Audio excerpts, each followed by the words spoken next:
Welcome, and thank you for joining History in Slippers. Here we tell stories slowly, softly, for minds that like to wander. Tonight's journey is about a great turning point, when the long winter of the Ice Age gave way to something new. It is the story of a warming Earth, of people learning to live differently, of seeds and stones and beginnings that still shape us. Around 12,000 years ago, something fundamental shifted in the rhythm of the Earth. It was not a sudden jolt, not an overnight transformation, but a gradual warming, a loosening of the grip of ice that had held the world for more than 100,000 years. This turning point is what geologists call the Holocene, the epoch in which we still live. For most of our deep past, humans had been wanderers under a colder sky, following the migrations of mammoths and reindeer, chipping tools from stone and huddling close to fires in caves and shelters of hide. But now the glaciers that once sprawled across continents were retreating. The vast white silence of the Ice Age was dissolving, and with it came a different world, a greener, wetter, and in some places harsher world, filled with new challenges and new opportunities. To stand at the edge of this moment, if we could imagine ourselves there, would be to sense both endings and beginnings. The Ice Age megafauna, the mammoths, woolly rhinos, saber-toothed cats, giant ground sloths, were dwindling, many already gone, others surviving only in scattered refuges. These animals had defined the human imagination and survival strategies of the Pleistocene, shaping both fear and sustenance. Their disappearance was not solely because of warming climates. Our own ancestors, skilled hunters working in cooperative groups, had played their part as well.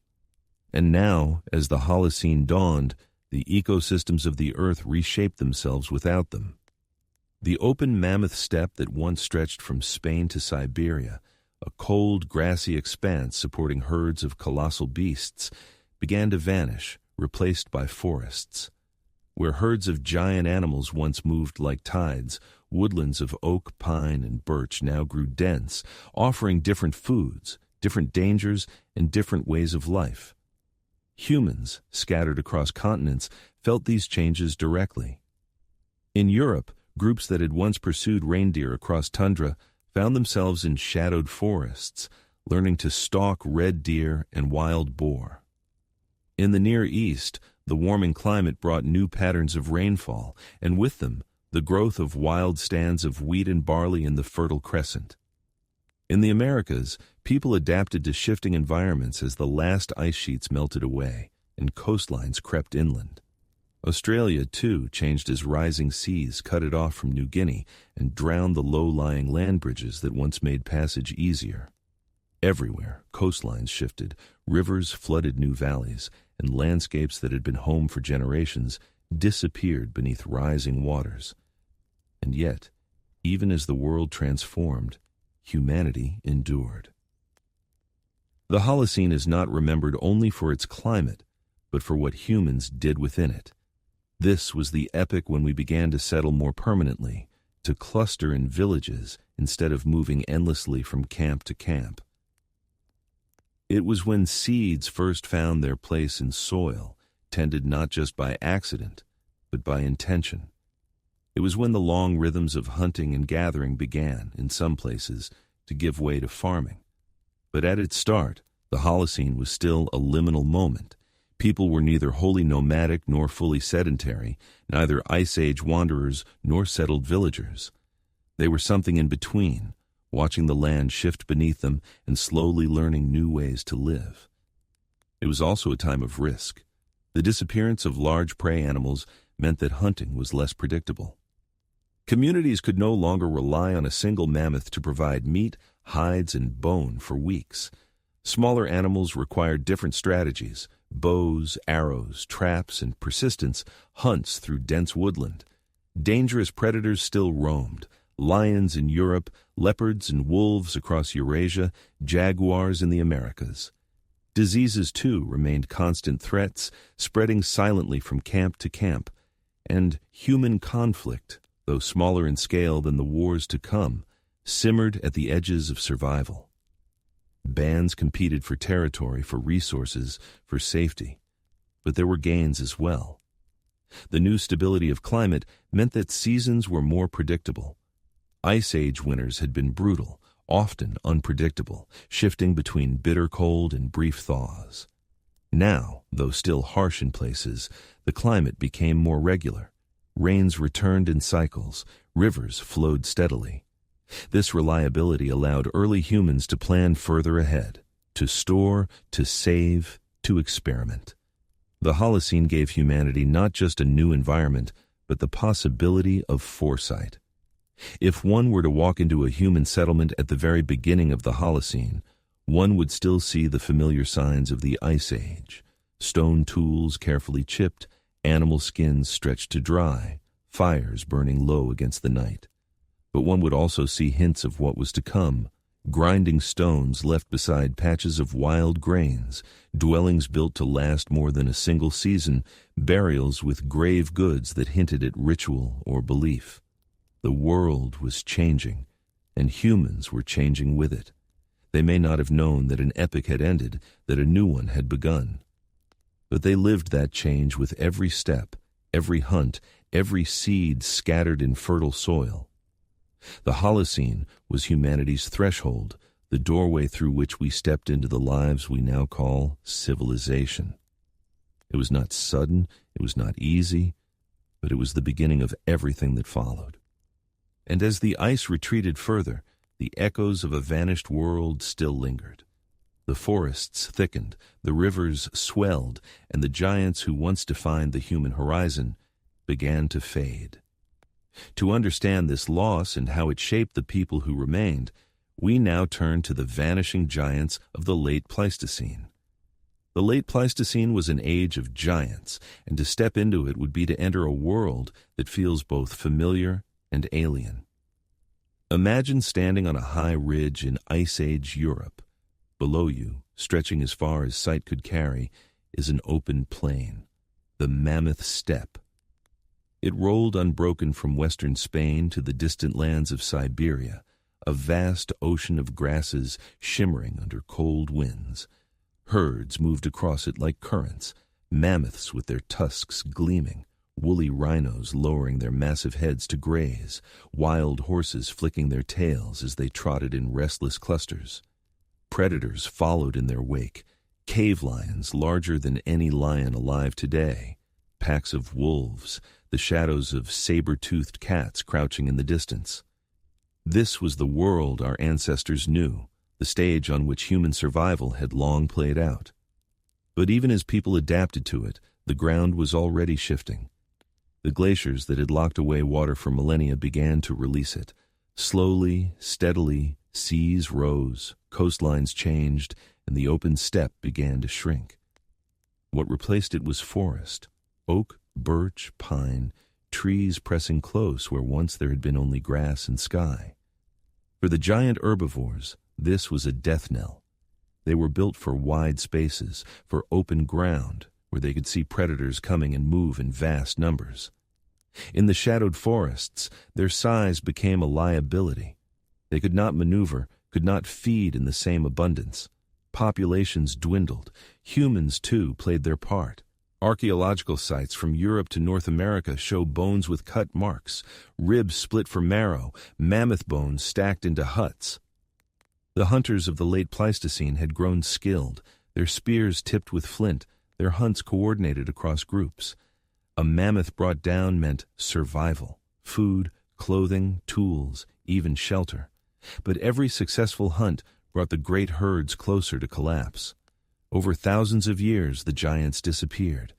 The mammoths, once so numerous they seemed eternal, were reduced to small, isolated populations clinging on in places like Wrangel Island in the Arctic Ocean, where the last of them survived until around 2000 BCE. The story repeated across continents. In the Americas, giant ground sloths lumbered through forests, mastodons roamed, camels and horses native to the land grazed in herds. By the dawn of the Holocene, they were gone.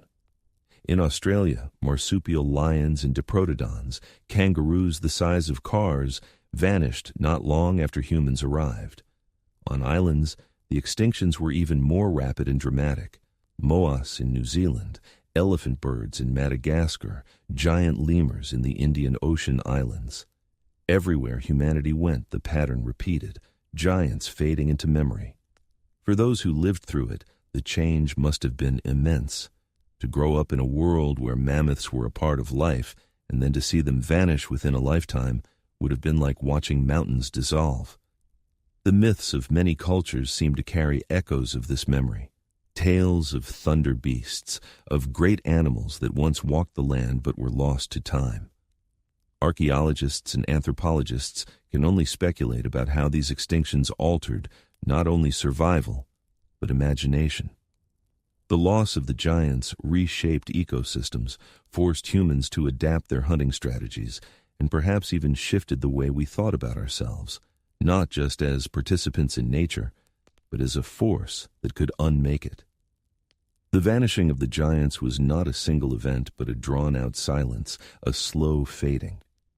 Steppe became forest, herds became scattered animals, and eventually the earth carried on without its titans. And humans, adaptable and resilient, carried on too, finding new prey, new strategies, and, slowly, new ways of living that would lead them further into the Holocene. The end of the Ice Age didn't arrive in a single moment.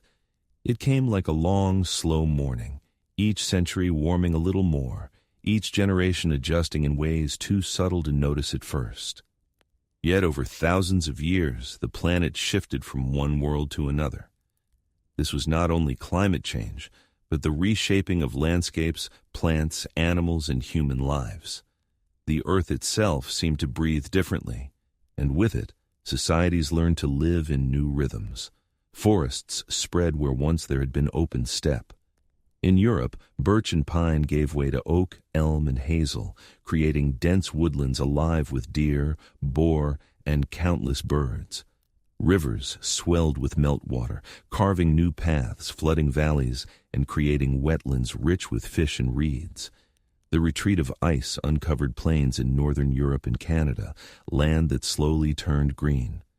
The Sahara, which today stretches as desert, was for a time grassland with lakes and rivers, home to crocodiles, hippos, and human camps along the shores.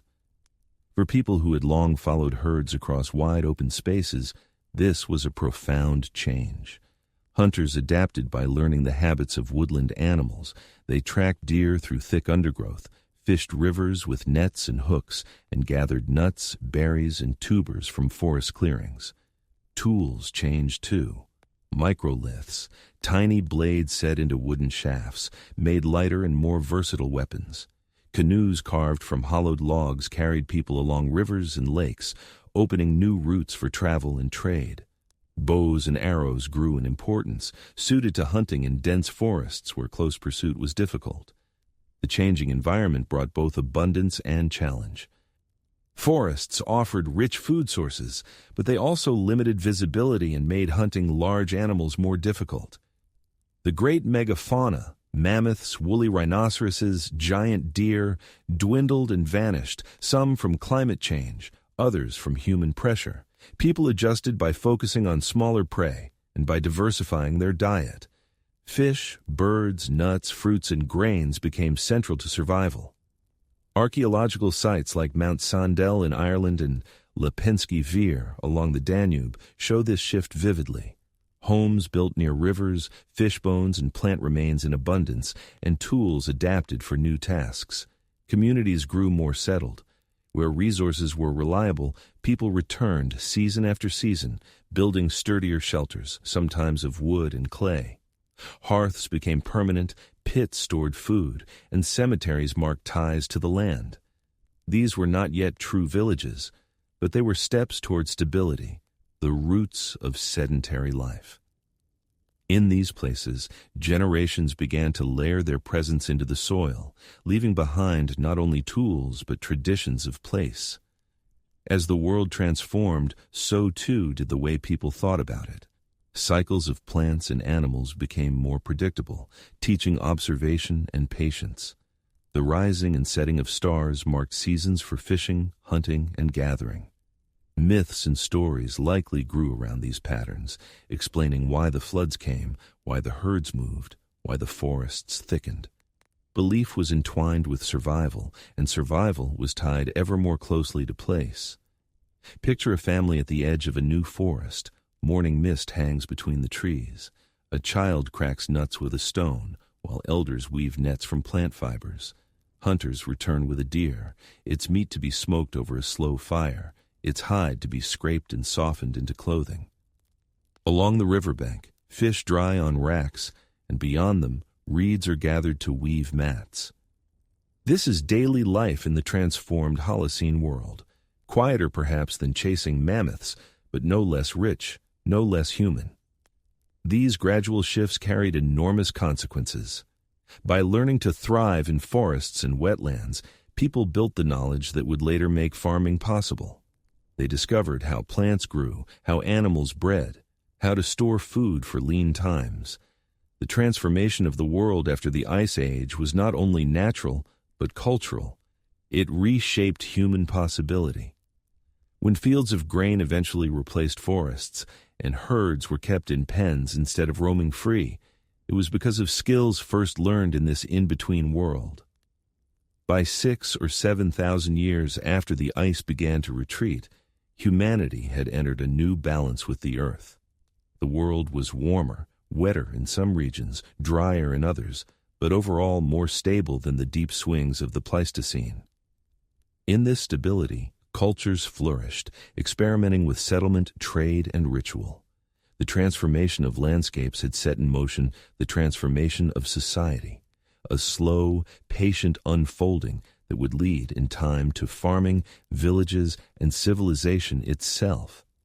Around 12 to 10,000 years ago, something subtle but profound began in the hills and river valleys of the Fertile Crescent.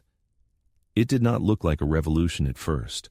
There were no sudden fields, no vast rows of crops. Instead, there were people gathering wild grains as they had always done, emmer wheat, barley, lentils, peas. But over generations they noticed patterns. Seeds dropped along the margins of camps sprouted into new plants the following season. The richest stands of grain often grew where people had disturbed the soil, turning it under with their feet or digging for roots. Slowly, almost accidentally, tending began. At first, agriculture was a matter of protection and encouragement. People cleared small patches, pulled up weeds, scattered seeds deliberately, and harvested with flint sickles. Over time, they began to favor plants with larger seeds, ones that did not scatter easily in the wind, ones that stayed on the stalk until humans cut them. This was the beginning of domestication, though no one then would have used the word. It was a long, patient partnership between humans and plants, each shaping the other. Villages began to form around these patches of abundance. At sites such as Jericho, among the oldest continuously occupied places on Earth, people clustered near reliable water and fertile land. Mud brick houses rose close together, storing not only families, but surplus grain. Grinding stones lay at the heart of homes, worn smooth by years of use. Storage pits were dug, lined with clay, filled with the promise of food lasting through leaner months. For the first time, security was no longer only in the chase but in the harvest. This transformation was not confined to the Near East. In China's Yellow River Basin, millet was being cultivated. Along the Yangtze, rice paddies emerged, demanding new systems of water management, cooperation, and timing. In the Americas, maize, beans, squash, and later potatoes and tomatoes became the core of life, cultivated independently of the Old World. In Africa, sorghum and yams entered human care. Across the world, in scattered but parallel rhythms, humans were turning landscapes into gardens. The change was not without cost. Farming required more labor than foraging.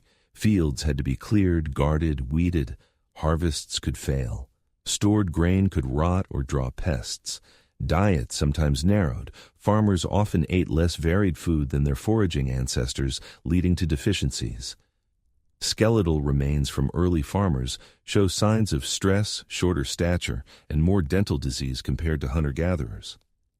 Yet farming endured because its rewards were profound: stability, growth, and the ability to sustain more people in one place. The birth of agriculture also transformed the social fabric. With surplus came the possibility of specialization. Not everyone had to hunt or gather every day. Some could focus on tool-making, weaving, building, or rituals. Leadership roles began to solidify. Inequalities appeared, in land, in grain, in power. Communities grew beyond the size of extended families, and with them grew the need for new systems of cooperation, negotiation, and sometimes conflict. For those living at the dawn of agriculture, the world must have felt both familiar and strange. The sun still rose and set, fires still crackled, children still played at the edge of camps. But the rhythm of life was changing. The year was no longer only a cycle of migration, but a calendar of planting and harvest. People began to think not only of tomorrow's meal, but of next season's. Time stretched further ahead. This was the quiet beginning of a revolution that would echo across every continent. Seeds became settlements, settlements became villages. And from these villages, something entirely new was on the horizon: the deep roots of civilization. The transformation was not only ecological, but cultural. New rivers and lakes teemed with fish, and people learned to weave nets, carve hooks, and shape dugout canoes. In some places, salmon runs became seasonal feasts. Shell middens, heaps of discarded shells, grew along coasts, testifying to communities that returned year after year to harvest the tides. Plant foods expanded in importance. As forests spread, humans gathered hazelnuts, berries, acorns, and roots, storing some for the leaner months. In the Near East, stands of wild barley and wheat flourished on hillsides, offering grains that, once pounded on stone and cooked, provided dense, lasting nourishment. This was a period of deep adaptation. Humanity had always been mobile, but now mobility had to reckon with the instability of the land itself. A valley used for hunting one generation might be a lake the next. A coastal camp might lie underwater after only a few lifetimes. Archaeological traces from sites like Doggerland, the land once connecting Britain to mainland Europe, remind us that whole landscapes were swallowed. For centuries, people lived there, fished its rivers, hunted its game. And then, as the sea rose, it vanished, leaving only artifacts dredged up by trawlers as evidence of its existence. For humans, these upheavals brought both loss and opportunity. Loss in that the great herds were gone, and with them, the certainty of massive hunts. Opportunity in that the new environments offered variety: forests with nuts and fruits, rivers with fish, coasts with shellfish, plains with smaller, quicker animals. Diets diversified. Communities learned resilience not only through physical endurance, but through flexibility of mind. Knowledge became the most precious inheritance: which roots could be roasted to remove toxins, which plants healed wounds, which stars marked the changing seasons. It was in this world that the foundations of future stability were laid. The Holocene offered not a paradise, but a more predictable rhythm. Winters still came, but they followed familiar patterns. Rains still fell, but in cycles that could be read. For the first time, humans could begin to think not just of the next hunt or the next migration, but of the next year, the next harvest. The future began to lengthen in human imagination. The great transformation after the Ice Age was not only geological or biological, it was psychological. To live in a world of forests and floods, of rising seas and shifting coasts, required a new sense of time. Human beings were learning to anchor themselves not only to places, but to expectations. This slow change, this broadening of foresight, was the soil in which agriculture, settlement, and civilization would eventually grow. With their strength and abundance, they gave stability to settlements and shaped the path toward the next great shift. the discovery of metal. Farming was never only about plants.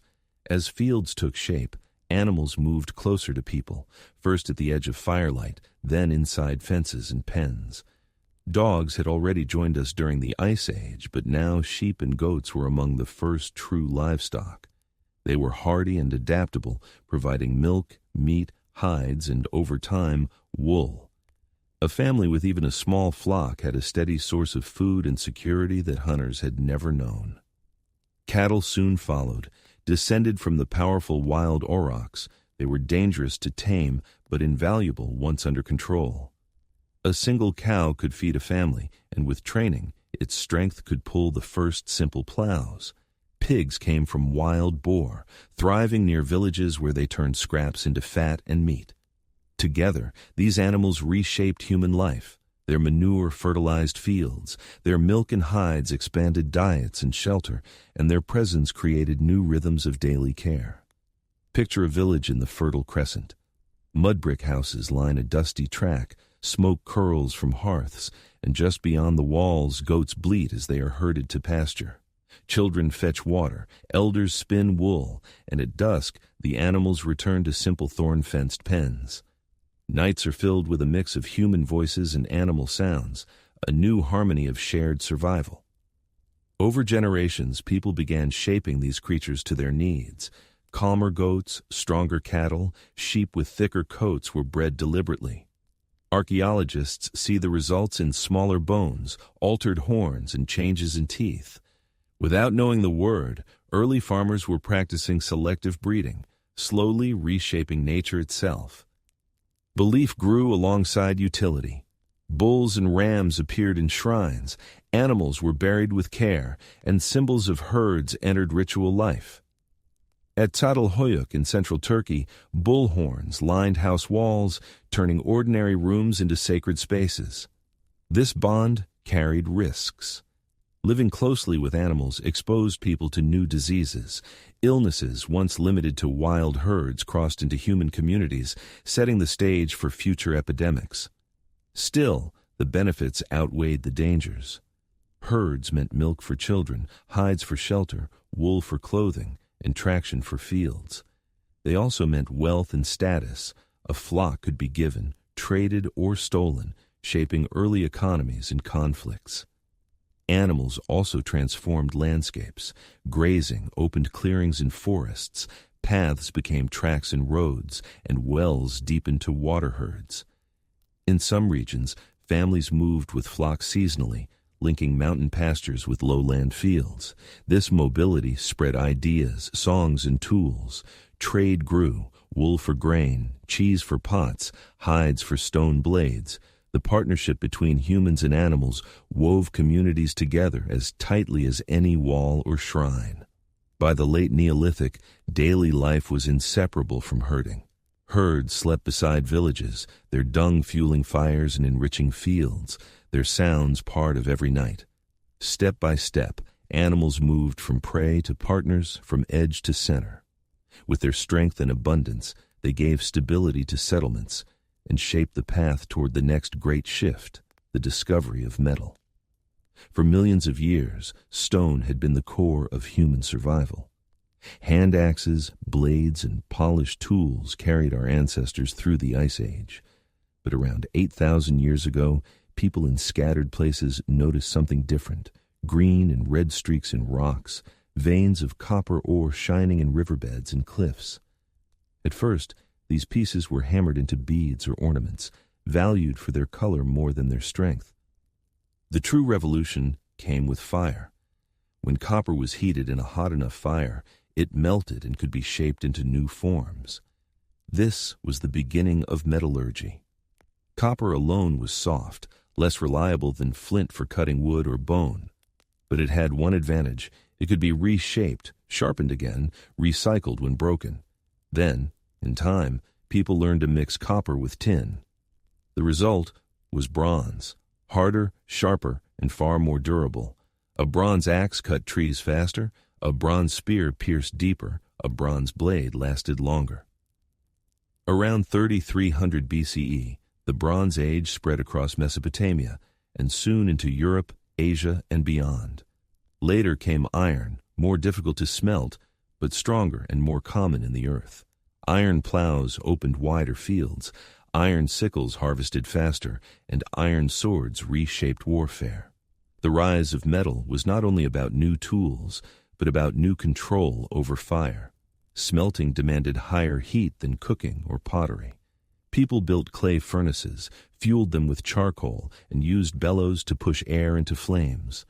The glow of molten copper or iron at night was like a small sun, a sight that must have filled early villages with awe. Metallurgy was a craft, taught carefully and guarded by those who mastered it.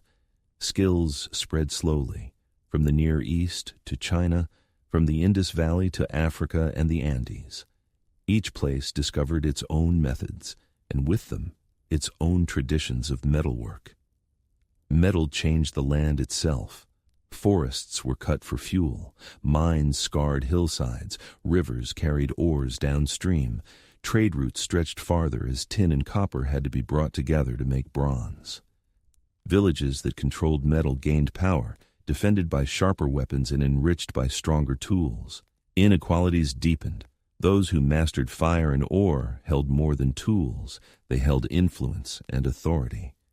Imagine standing in an early workshop. A clay furnace glows, bellows hiss, and sparks jump into the night.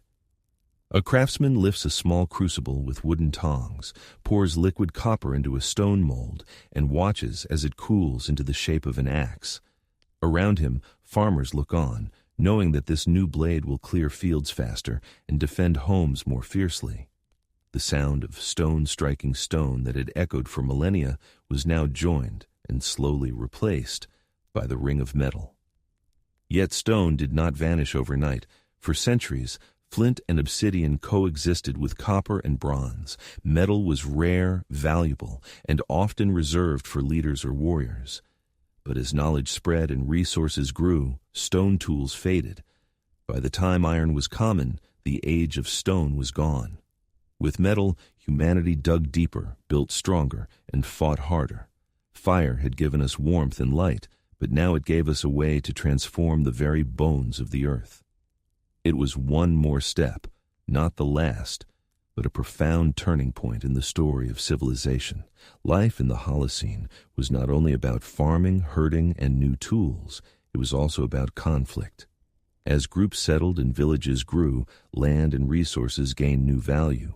Grain in storage, herds in pens, fertile soil by a river.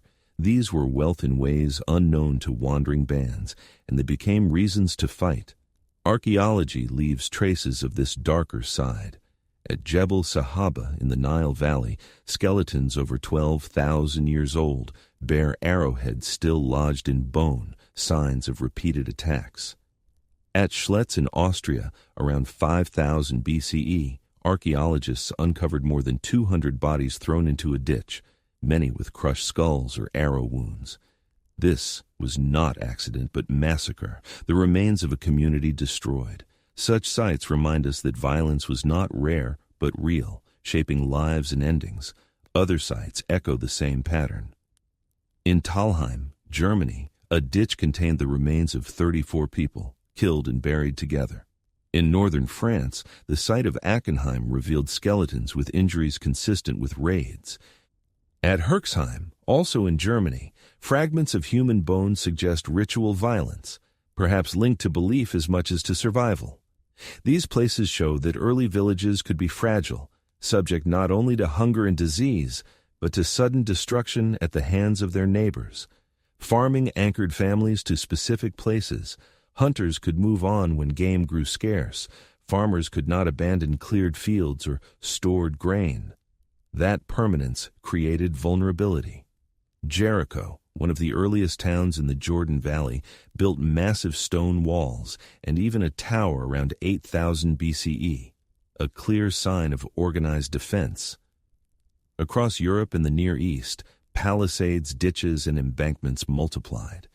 They were not only symbolic markers, but labor-intensive defenses, testimony to a constant threat. Weapons evolved too. The bow and arrow gave reach, allowing attackers to strike from afar.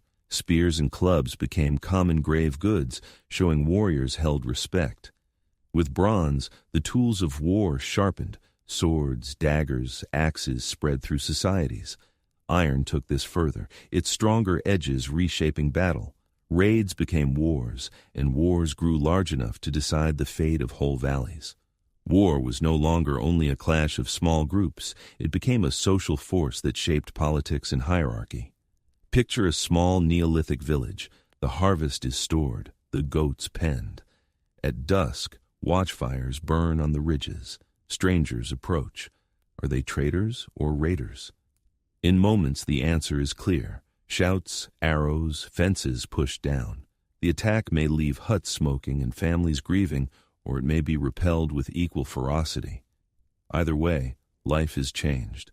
Generations of effort, clearing, planting, building, could be lost in a single night. The evidence of violence is written in bones and walls, but also in stories. Oral traditions from later times remember raids, heroes, and enemies.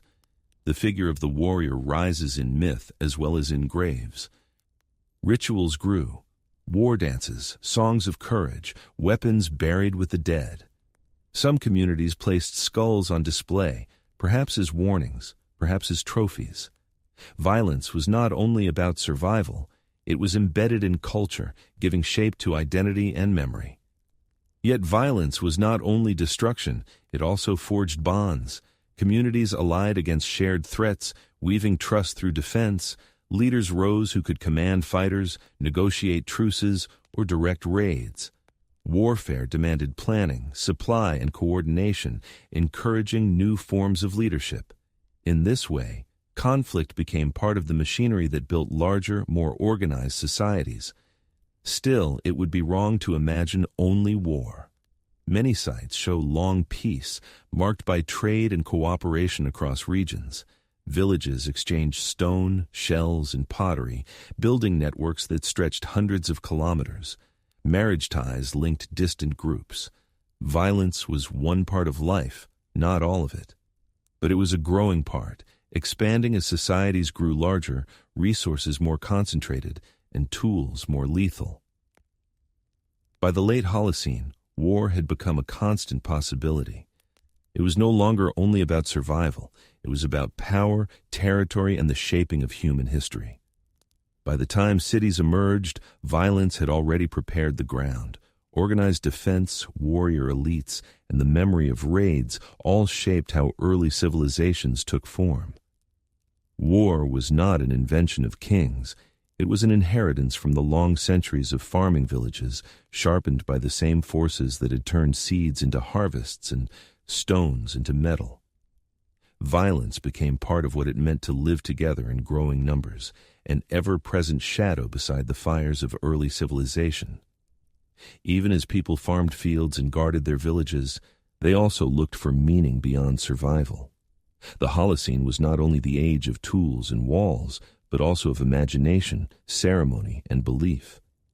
Across the world, the first shrines, temples, and sacred spaces began to rise, showing how deeply humans needed stories to explain their place in the changing world. At Starcar in England, archaeologists found antler headdresses that may have been worn in dances or rituals. People gathered in circles, perhaps imitating the animals they depended on, perhaps calling on spirits of the hunt. In the Neolithic town of Çatalhöyük in central Turkey, homes contained shrines decorated with bull horns, painted walls, and figurines. These were not grand temples, but everyday spaces where belief was woven into daily life. And in Göbekli Tepe, a prehistoric temple site in southeastern Turkey, dating back more than 11,000 years, massive stone pillars carved with animals stood in circles. It is one of the earliest monumental ritual sites we know, built long before cities or writing, suggesting that shared belief came before organized states. Belief took many forms. Fire, water, and earth were honored. Sun and moon cycles were followed with care. Pottery carried painted patterns. Figurines were shaped by hand, some showing human forms, others animals or abstract designs. Across Europe, megaliths were raised. single standing stones, dolmens, and circles like Stonehenge in Britain. These structures may have been calendars, graves, or places of gathering. Whatever their purpose, they tied people to the land and to cycles of time larger than themselves. Burials became more elaborate. People were laid to rest with beads, tools, and ornaments, suggesting faith in an existence beyond death. Graves sometimes contained multiple bodies, perhaps families, perhaps sacrifices. Ritual fire, offerings of food, and painted bones show that people did not see death as an end, but as part of a larger story. Communities gathered to mourn, to remember, and to reaffirm their bonds.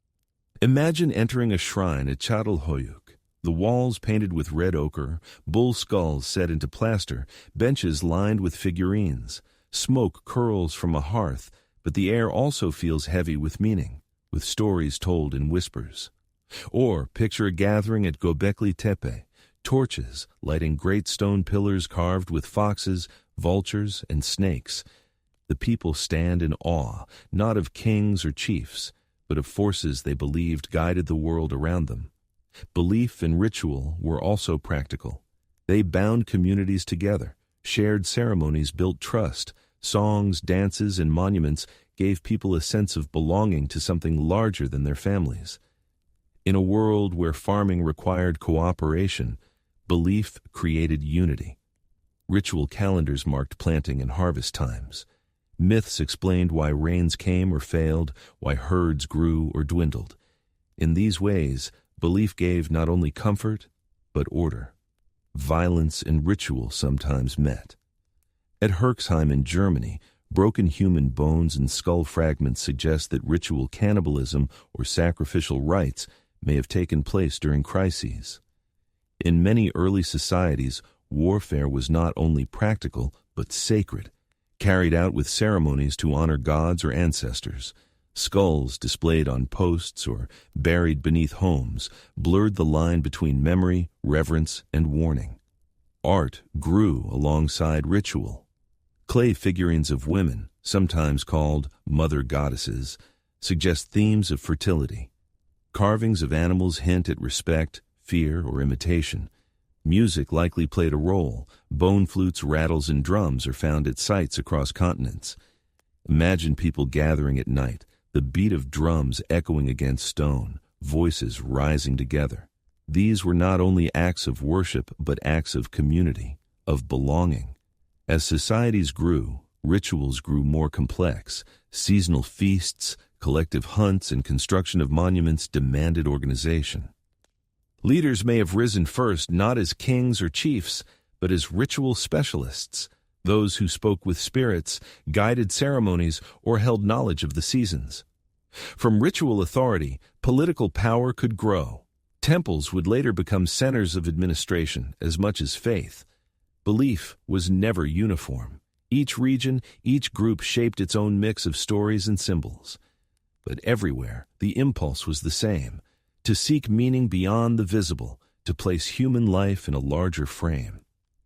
The Holocene was when humans began to shape not only fields and herds, but also invisible worlds, gods, spirits, ancestors, and myths. These worlds were no less real to them than the soil they tilled or the animals they raised. By the late Neolithic, ritual landscapes stretched across continents. From the stone rows of Karnak in France to the mound sites of North America, people were investing immense labor into monuments that pointed beyond the everyday. To stand among them now is to feel the weight of that devotion, the desire to mark time, to honor forces unseen, to find place and purpose in a changing world. In this way, ritual and belief laid foundations for what would come. Before writing, before kings, before armies, people already lived within invisible stories that guided their choices. When cities rose, temples would stand at their heart. Civilization would inherit not only fields and metals, but myths, ceremonies, and gods first born in villages, shrines, and stone circles of the Holocene. When villages grew larger and fields stretched wider, something new began to take shape. By around 6000–4000 BCE, clusters of farming communities had become more than villages. they were towns, and from towns, the first civilizations would rise. The word civilization carries weight. It means not only living together in greater numbers, but creating shared systems of belief, trade, writing, and power that could endure across generations. The Fertile Crescent, stretching from Mesopotamia to the Levant, saw some of the earliest cities. In Mesopotamia, by 3500 BCE, places like Uruk had grown to tens of thousands of people. Narrow streets wound between mud brick houses, granaries stored surplus grain, temples towered above neighborhoods, serving both as centers of worship and as hubs of administration. Priests, scribes, and craftsmen worked within these walls, and laborers toiled in the fields beyond. The ziggurat of Uruk, rising like a mountain of brick, was both a spiritual beacon and a symbol of centralized power. Civilization meant specialization. Farmers no longer needed every hand to work the fields. Some people became full-time potters, weavers, or tool makers. Others served as soldiers or guards. Scribes learned to press wedge-shaped signs into clay tablets. The first writing, cuneiform, used to record harvests, debts, and offerings to temples. These records gave memory new permanence. Oral tradition could fade. Clay could last for millennia. Trade expanded dramatically. Rivers like the Tigris and Euphrates carried goods between cities. Caravans crossed deserts. Ships sailed the Persian Gulf. And obsidian, lapis lazuli, copper, and tin moved across vast distances. Each trade route carried not only goods but ideas, new tools, beliefs, and techniques. Civilizations became connected in webs far larger than any single village had ever known. Alongside wealth came inequality. Surpluses gave power to those who controlled them: temple elites, kings, and military leaders. Hierarchies hardened. Palaces rose beside temples, and walls encircled cities to keep enemies out and to declare strength. In art and ritual, rulers appeared as intermediaries between gods and people, their authority sanctified by belief. Laws codified social divisions. The Code of Ur-Nammu and later Hammurabi's Code in Babylon reveal both the complexity and inequality of early states. Violence also scaled upward. Where once raids threatened single villages, now armies clashed to control river valleys. Fortifications grew massive, and warfare became organized with chariots, bronze weapons, and ranks of trained soldiers. Yet cooperation also expanded. Irrigation systems required thousands to work together, digging canals, maintaining levees, and timing floods.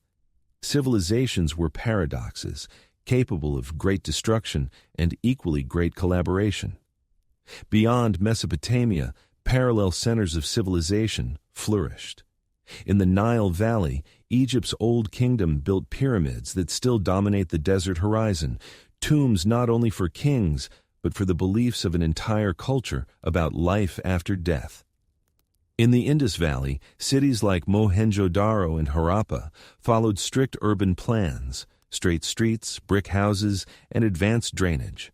In China, the Shang dynasty cast bronze with unmatched skill, leaving behind oracle bones that preserve some of the earliest Chinese writing. In the Americas, civilizations like Corral in Peru raised monumental pyramids even before ceramics were common, showing that complexity could take many paths. Religion bound these societies together. Temples dominated city centers. Myths linked rulers to gods, floods to divine will, and harvests to ritual offerings. Seasonal festivals gathered thousands, reinforcing identity and belief. Art, music, and performance gave shape to shared stories. In Egypt, the journey of the sun god Ra defined daily rhythms. In Mesopotamia, the Epic of Gilgamesh told of mortality and kingship. In the Indus Valley, symbols on seals hint at a spiritual world still not fully understood. Civilization also meant new ways of thinking about time and space. Calendars tracked the movements of stars to predict floods and seasons. Maps and measures standardized land and trade. Bureaucracies arose to count, tax, and control. Authority stretched farther than sight, binding people into systems that outlived individuals. Civilization created history. not only lived experience, but recorded memory, visible to us thousands of years later in stone, clay, and bone. Picture Uruk at dusk. Smoke rises from ovens, voices fill the streets, lamps flicker in doorways. At the temple, scribes press wet clay with styluses, priests pour libations, and workers file through with baskets of grain. Outside the walls, herds are driven in from pasture, fields are watered, and traders arrive with goods from lands beyond the horizon. This is more than a village. It is a new form of life, dense, ordered, fragile, and enduring. Civilizations did not erase the past. Farmers still sowed grain. Herders still watched flocks. Children still played in dust and shade. But the scale had shifted. Where once there were families, now there were thousands. Where once memory was song, now it was writing. Where once ritual was a hearthside act, now it echoed in temples that rose like hills of brick and stone. In the Holocene, humanity had crossed another threshold, from settlements into civilizations, from survival into history. This chapter of our story stretches across continents, each with its own path yet bound by shared patterns of growth, belief, and power. To walk through the ruins of Uruk, Thebes, Mohenjo-Daro, or Anyang today is to feel the first full weight of civilization, the moment when the world of villages gave way to the world we still inhabit. The Holocene was not only an age of change, but the foundation of everything we still live within. Over 12,000 years, the planet shifted from icebound wilderness to a network of fields, cities, and empires. Its legacy is written in the soil we plow, the languages we speak, and the beliefs we carry. To understand the Holocene is to understand the roots of ourselves. One legacy is stability. For the first time in hundreds of thousands of years, climate entered a relatively calm balance. Seasons varied, but the wild swings of the Ice Age softened. This gave farming the chance to take hold. Without that stability, no village could have endured, no harvest could have been trusted.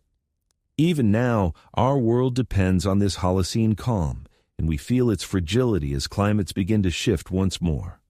Archaeological records show how finely tuned this balance was. Layers of pollen in lake beds reveal the spread of crops and the decline of wild plants, while tree rings record droughts that tested communities. These natural archives remind us that stability was never permanent, but always fragile. Another legacy is connection. Rivers, seas, and roads linked distant peoples. Trade in obsidian, shells, tin, and grain-bound communities together long before modern globalization. These networks carried not only goods, but stories, myths, and technologies. The wheel, the plow, writing, and calendars spread across regions, shaping shared paths of growth. Traders carried beads and metals, but also tales of strange lands and different gods. A pot from Mesopotamia might sit in an Egyptian grave. A bead from the Indus Valley might be worn in Mesopotamia. These exchanges wove the first threads of a world system that would never unravel. The Holocene also left us with inequality. Surplus food and centralized power allowed some to rise above others. Kings, priests, and elites claimed the right to organize labor and to rule. The first taxes, armies, and laws arose from these systems. Hierarchies deepened, giving us both the structures of government and the roots of social division. Monumental architecture is testimony to both achievement and inequality. Ziggurats, pyramids, and palaces demanded the labor of thousands, often under coercion. Their stones remind us that civilization's beauty often rested on unequal foundations. Belief, too, is a legacy. The myths carved into stone, painted on pottery, and sung in ancient ceremonies still ripple through modern religions and traditions.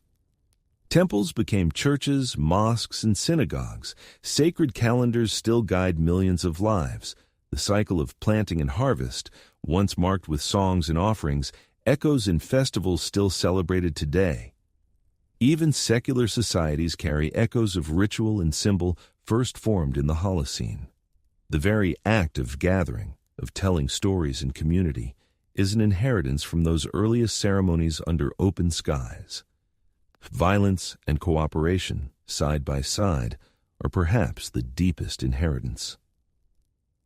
The first organized wars scarred communities, but irrigation systems, trade networks, and monumental projects revealed humanity's ability to work together on scales unimagined before. Every parliament and every battlefield today carries traces of these ancient patterns. From the skeletons in mass graves to the canals that fed entire cities, we see the dual path of destruction and creation walking hand in hand. We are heirs to both. Picture standing among the ruins of Uruk or Tzatl-Hoyuk, Göbekli Tepe or Stonehenge. The stones are weathered, the walls collapsed, yet the outlines remain. They are reminders that the world we know, of nations, faiths, sciences, and stories, rests on foundations laid in the Holocene. The bullhorns set in plaster at Tzatl-Hoyuk echo in later temples. The first clay tablets of Mesopotamia echo in our books and screens. The first measured fields echo in our farms and cities today. We walk in their shadow without always knowing it. The legacy is also ecological. Fields that were first cleared in the Holocene are still plowed today. Forests cut for fuel never fully returned. Rivers redirected for irrigation changed their courses permanently. Domesticated plants and animals, shaped over millennia, still define our diets and economies. Wheat, rice, and maize, first tamed by Holocene farmers, now feed billions. Dogs, sheep, cattle, and horses, once wild, remain our closest companions and laborers. The Holocene was not only about shaping human culture, but about reshaping the biosphere itself. Another enduring legacy is a knowledge. Astronomy, mathematics, medicine, and writing all trace their earliest steps to this period. Ancient star maps carved into bone, tally marks scratched into sticks, and early tablets with numbers were the beginning of abstract thought recorded outside the mind. These were the seeds of science, philosophy, and history. We inherit not only the achievements, but also the questions they first asked. How to measure time, how to explain death, how to govern, how to live together. As this long age draws to its symbolic close, we see its fingerprints everywhere. In the patterns of our cities, in the stories we tell, in the fields that still yield crops season after season. The Holocene was not inevitable. It was a fragile window in planetary history. Yet from it grew the roots of everything we recognize as human civilization. To walk through its story is to walk toward ourselves, step by step, across 12,000 years of memory and meaning. Stand now at the threshold of those ruins once more. The sun lowers, shadows stretch across carved stones. You hear only wind, birds, perhaps your own footsteps. But if you listen closely, you may sense the murmur of voices, farmers, herders, builders, dreamers, who first built the world we still inhabit. Their legacy is not silent. It is in the air, the soil, the cities, and the songs that carry forward. The Holocene lives on in us, and we, whether knowingly or not, continue to live within it. The Holocene is more than a chapter in geology. It is the span of time in which our kind found its footing, grew villages into cities, and turned survival into culture. Every stone circle and clay tablet, every furrow cut into soil, every melody carried across generations belongs to this long age. To look back across 12,000 years is to see both how far we have traveled and how deeply we are still tied to those first steps. The story does not end here. We live now in what some call a new epoch, the Anthropocene, shaped by our own impact on the planet. Yet the patterns we follow, farming, belief, trade, conflict, cooperation, are Holocene legacies. They remind us that our present is inseparable from our past. We carry the memory of hunters and farmers, of builders and dreamers, in the ways we live today. As you close your eyes or let the sounds of the day fade, hold this thought. The Holocene was never only about change in climate or land. It was about people, Ordinary lives lived with hope, struggle, creativity, and care. Their echoes are still with us. The fields we cross, the languages we speak, the symbols we share are their gifts. We walk in their footsteps, and they walk quietly within us still. Thank you for listening and for letting history keep you company tonight. Until next time, may the long story of the past bring you calm, wonder, and rest.